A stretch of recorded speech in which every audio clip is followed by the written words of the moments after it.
Hey everyone, welcome back. Today we're diving into Lucifer's Descendant system, a fantasy novel where humanity is fighting monstrous creatures, and our protagonist, Noah, discovers he's a descendant of Lucifer. Sounds like it could be epic, right? But how does this novel actually stack up? Let's find out. In the not-so-distant future, humanity faces a terrifying crisis.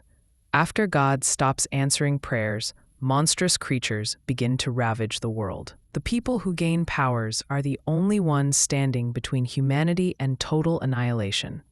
Among them is Noah, a man who feels powerless despite his powers. But when a mysterious system awakens, revealing that he's the descendant of Lucifer, everything changes. Suddenly, Noah embarks on a journey towards unimaginable power, and his life will never be the same. The premise of Lucifer's descendant system is solid.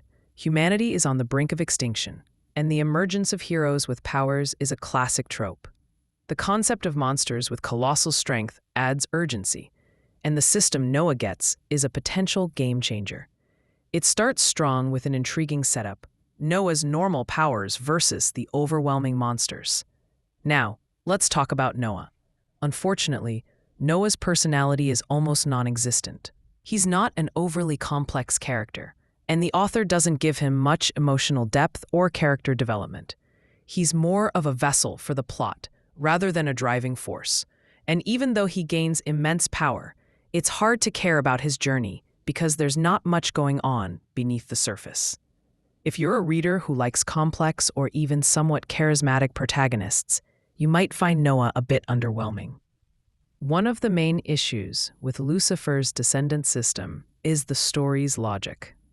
It often feels like the plot is following the author's whims rather than any consistent world-building or rules. Things just happen because the author wants them to, and this can break immersion for a lot of readers.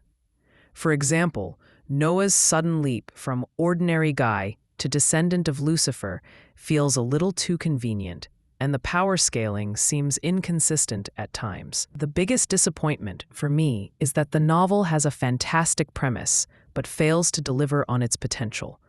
The idea of Lucifer's descendant and a battle for survival against monstrous creatures could have led to a gripping story, but instead it feels like the concept was wasted due to poor execution. There's too much focus on the power-ups and leveling system without enough attention paid to developing a compelling narrative or characters. If you're in it for the overpowered protagonist and the thrill of leveling up, you might enjoy the action and battles here. There's definitely a power fantasy element that appeals to fans of system novels. However, the lack of strong character motivations, emotional stakes, and logical world building makes the experience feel hollow. The highs are high, but the lows are glaring. In conclusion, Lucifer's descendant system has a strong premise, but the execution falls short.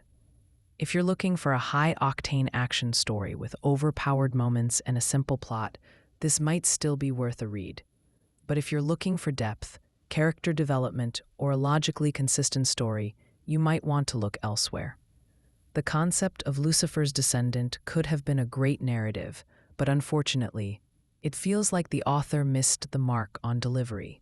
Let me know what you think in the comments below, and don't forget to like and subscribe for more web novel reviews. Catch you in the next one.